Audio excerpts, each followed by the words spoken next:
আর একটা দোয়া শিখাই দেই, ইনশাআল্লাহ এই দোয়া করলে রিজিক তো বাড়বেই ইনশাআল্লাহ, আপনার যত ঋণ আছে ইনশাআল্লাহ আল্লাহ পাক শোধ করে দিবেন। বিশ্বাস করলেন না? এই দোয়া শিখাই দিচ্ছি, এই জন্য আমাকে হাদিয়া দেওয়া দরকার, স্পেশালি আমাকে এখন হাদিয়া দেওয়া দরকার। গুরুত্বপূর্ণ দোয়া শিখাই দিচ্ছি। আলী রাদিয়াল্লাহু আনহু বলেছেন, কোন ব্যক্তির যদি পাহাড়ের সমানও ঋণ থাকে, এই দোয়া যদি আমল করে আল্লাহ পাক ওই ঋণও শোধ করে দিবেন ইনশাআল্লাহ। ঋণ কেমন জানেন? ওই যে এখন মানুষ ঋণ নিচ্ছে 1 কোটি টাকা ব্যাংক থেকে, 2 কোটি টাকা ব্যাংক থেকে, হ্যাঁ, কত বছর, 10 বছরের জন্য, 20 বছরের জন্য বাড়ি করছে, তাই না? তার ধারণা এমন যে সে মারা গেলে তার ঋণটা কেউ না কেউ শোধ করে দিবেই দিবে, তাই তো?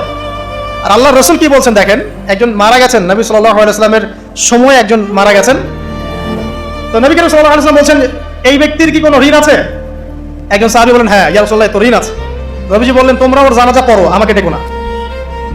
তোমরা ওর জানাজা পড়ে নাও, আমি জানাজা পড়তে চাচ্ছি না। আমি এখন কেমন করে আপনাকে বুঝাবো ঋণ কত ভয়ঙ্কর জিনিস? আপনি যে ব্যাংক থেকে 3-4 কোটি টাকার লোন নিয়ে রাখছেন, লাখ লাখ টাকা লোন নিয়ে বসে আছেন, দিব্যি সুখে বসে আছেন, এমন চিন্তা যে আপনার মৌত হবে না।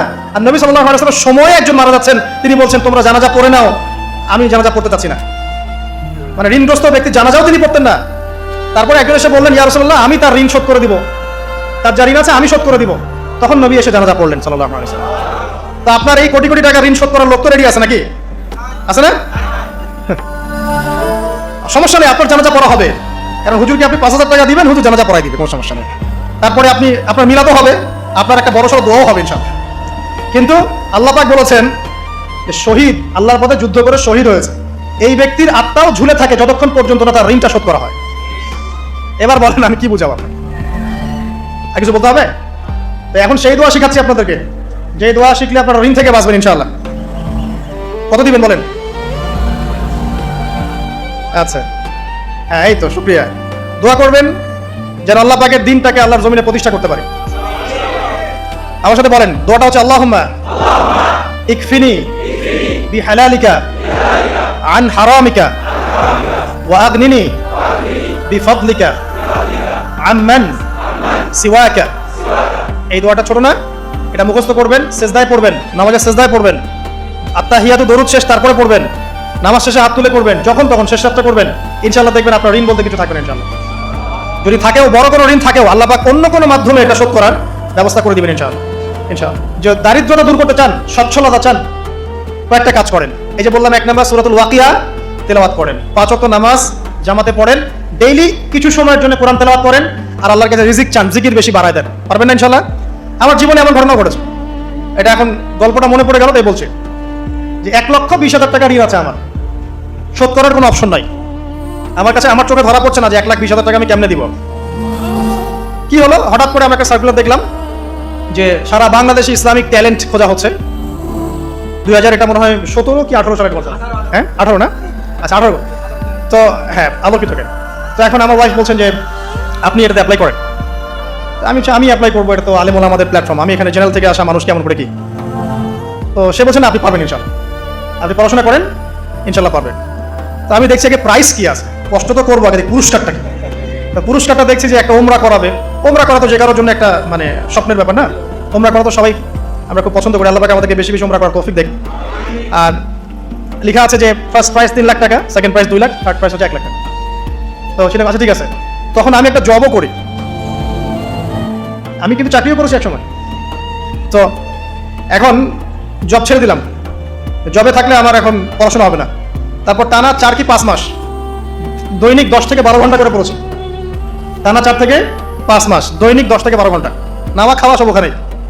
আর যতটা সহজ মনে করছেন আসলে কিন্তু প্রতিযোগিতা তত সহজ নয়। আসলে যে কোনো জায়গা থেকে প্রশ্ন আসতে পারে, আকিদা, সিরাত, ইতিহাস, এটা ওইটা অনেক টপিক, প্রায় 36টা বিভাগ আছে। তো আলহামদুলিল্লাহ কিভাবে জানি আস্তে আস্তে উঠতে পারলাম। গিয়ে দেখলাম যে হ্যাঁ, টিভি রাউন্ডে চলে গেছে। আমি তেমন কিছুই করি নাই, আমি শুধু পরিশ্রম করেছি, আল্লাহর কাছে বেশি থেকে বেশি দোয়া করেছি যে আল্লাহ আমার ঋণ আছে, ঋণ শোধ করতে হবে একটা। এবং আমি চাচ্ছি যে এই প্রোগ্রামের মধ্য দিয়ে দিনের একটা বড় সার্কেল পাওয়া যায়, দিনই প্ল্যাটফর্ম পাওয়া যায়।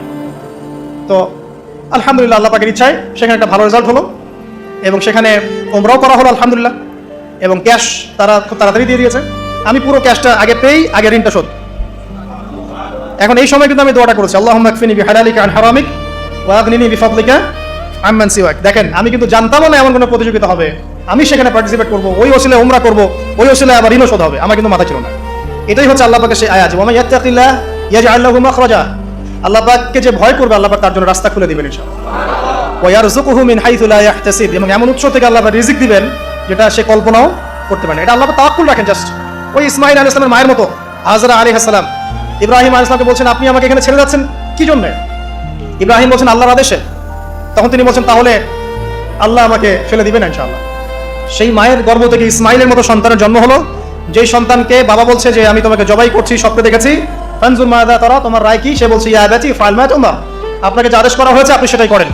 সাতাজিদুনি ইনশাআল্লাহু মিনাস সাবিরিন, ইনশাআল্লাহ আপনি আমাকে ধৈর্যশীল পাবেন। দেখেন কোন মায়ের গর্ভ থেকে কোন সন্তান। তাকে কি বাবা মানুষ করেছিলেন? না, তাকে তার মা মানুষ করেছেন। তো ওই রকম তাওয়াক্কুলকারিনী হাজরা আলাইহিস সালামের মতো মা যদি ঘরে ঘরে থাকে, বোন আর স্ত্রী ঘরে ঘরে থাকে, তখন ইসমাঈলী প্রজন্ম আসবে ইনশাআল্লাহ। আর আমাদের মতো এই যে এখন দেখছেন না কি হচ্ছে, মারামারি, কাপড় খোলা, কাপড় ছোট, ব্লাউজ সারা সারি, কি চলছে মাশাআল্লাহ। মানে কি যে চলছে ভাই জগতে এখন, বলতেও গা গিনগিন করে, ভাবতেও গা গিনগিন করে। কিছু কিছু নসিহত করবো এটা